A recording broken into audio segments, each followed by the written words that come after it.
Por isso os evangélicos ficam revoltadíssimos e com razão quando ouvem espíritas dizendo que Jesus não é Deus, apenas um espírito muito evoluído. Não é porque Jesus disse eu e o Pai somos um que significa que ele seja literalmente Deus, mas também não significa que ele não seja, porque ele é. Evidentemente isso se trata de um paradoxo, pessoal, então vamos buscar entender com calma, porque afinal não existe essa de na visão espírita é assim, na visão espírita é assado. Segundo Kardec, o espiritismo não coloca como princípio absoluto senão o que está demonstrado como evidência, ou que ressalta logicamente da observação. Então vejam bem, não faria sentido Jesus ser o próprio Criador, a primeira pessoa da Trindade, ao passo que também fica orando e suplicando por si mesmo. Ele é Deus, por ser uma emanação do Criador como qualquer um de nós, só não é a primeira pessoa da Trindade, porque a primeira pessoa da Trindade é justamente aquela que criou todo o universo, e portanto que está fora da criação, sendo a causa dela e não o efeito, o Deus Pai. É isso que nós espíritas precisamos enxergar na ideia da Trindade, a ideia e não a forma. Jesus é a segunda pessoa da Trindade, aquele ao qual é animado pela terceira pessoa, o Espírito Santo de Deus que está em tudo e em todos.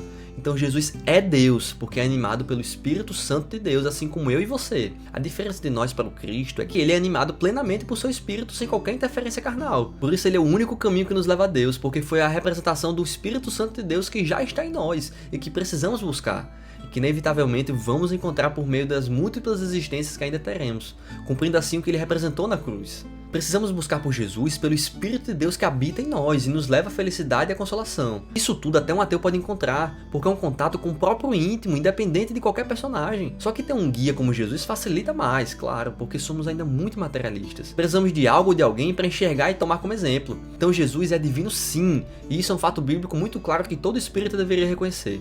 Até porque essa verdade foi muito bem elucidada por meio daquela máxima, bem-aventurados os puros de coração, pois eles verão a Deus. Ou seja, sendo Deus a essência divina por excelência, não pode ser percebido em todo o seu fulgor, senão por espíritos chegados ao último grau de desmaterialização. Em outras palavras, os santos, como é dito em Hebreus 12:24. Esforcem-se para viver em paz com todos, para serem santos, sem santidade ninguém verá o Senhor. E sabendo que Jesus foi o único santo que pisou na terra, isso explica porque vê-lo era o mesmo que ver o próprio Deus. Isso é muito forte, gente. Por isso os evangélicos ficam revoltadíssimos e com razão quando ouvem espíritas dizendo que Jesus não é Deus, apenas um espírito muito evoluído. Isso é simplificar demais o que ele é. Muito espírita ainda não entendeu que o contato que se tem com Jesus é o mesmo contato que se pode ter com Deus, que é o mesmo contato que se pode ter com o nosso espírito, porque tudo vem da mesma fonte, o Criador.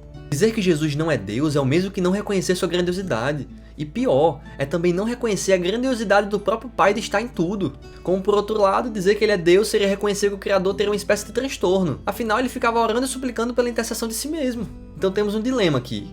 Um entre milhares que ainda teremos ao continuarmos nessa busca pelo entendimento pleno desse labirinto chamado Deus. Mas até onde sabemos é que Jesus é um com o Pai. E ele mesmo disse que deseja que todos nós nos tornássemos um com ele, assim como ele é um com o Pai. Ou seja, para esse nosso nível de intimidade com o Pai ser o mesmo que o dele. Justamente porque o assunto aqui não é sobre distância de Deus, é sobre intimidade, comunhão. Deus está por toda parte na natureza, do mesmo modo que o Espírito está por toda parte do corpo. Um membro se agita, o Espírito o sente. Uma criatura pensa, Deus o sabe. Deus está próximo de Jesus tanto quanto está próximo de nós, porque somos emanações do próprio Criador. Ah, Diogo, então se for assim nós também somos deuses. Isso mesmo, Jesus fala exatamente isso. Sois deuses. Porque tecnicamente nós também somos deuses, por sermos animados pelo divino. Só não somos um com o Pai ainda. Afinal, esse lugar está reservado apenas àqueles que chegaram ao mais alto grau de plenitude espiritual, que estão em comunhão indescritível com o Criador. Somente aqueles que fazem a plena vontade de Deus podem desfrutar da presença do Pai quando se tornam um com Ele. Então, pessoal, Jesus é Deus tanto quanto nós somos, pois o seu Espírito está no íntimo de cada um. Simplesmente não há lugar onde Deus não está. É isso. Deus está por toda parte na natureza, do mesmo modo que o Espírito está por toda parte do corpo. Todos os elementos da criação estão em relação constante com ele, do mesmo modo que todas as células do corpo humano estão em contato imediato com o ser espiritual. O Espírito Santo de Deus foi colocado dentro de todos os seres humanos, o que chamamos comumente no movimento espírita de espírito mesmo. Quando o livro de Gênesis fala sobre o sopro de Deus nos pulmões de Adão, estava sendo falado sobre o espírito na humanidade. Assim sabemos que estamos nele e ele em nós, pois ele nos deu o seu espírito. Como disse João, e Paulo também diz que em Jesus está toda a plenitude da divindade e que nós precisamos entender o seu amor, para que também possamos estar cheios de toda a plenitude da divindade. E dessa forma, assim como Jesus disse que quem o vê também o Pai, os outros a nos enxergarem precisam também enxergar em nós um dia o próprio Criador, já que um dia todos nós seremos um com Ele e cheios de toda a sua plenitude. Por isso ele disse que assim como Ele é a luz do mundo, nós também seremos. Um outro ponto muito forte sobre a divindade de Jesus é quando ele mesmo disse que era o próprio Yahvé, aquele do Velho Testamento, que também chamam hoje de Javé, Jeová. Jesus deixa muito claro isso quando diz aos judeus: antes de Abraão, eu sou. E de acordo com o contexto dessa passagem, vemos que essa foi uma declaração de que ele estava se referindo ao nome daquele que dizia ser o Eu Sou naquele episódio da sarça ardente, Moisés. Por isso Moisés diz: Eu sou me enviou a vós. Enfim, há também outros exemplos que provam que Jesus era Yahvé do Velho Testamento. Mas lembrando, ele não é o Deus Pai, a primeira pessoa da Trindade, porque a primeira pessoa da Trindade, que é o próprio Criador, não interfere diretamente nas questões da Terra, por isso que faz sentido existir o sofrimento, porque ele não interfere diretamente. Quem interfere diretamente são os seus emissários, que fazem a sua vontade. Por isso também Jesus é o próprio Yahvé que aparece no Velho Testamento. Fiz até um vídeo falando justamente sobre isso.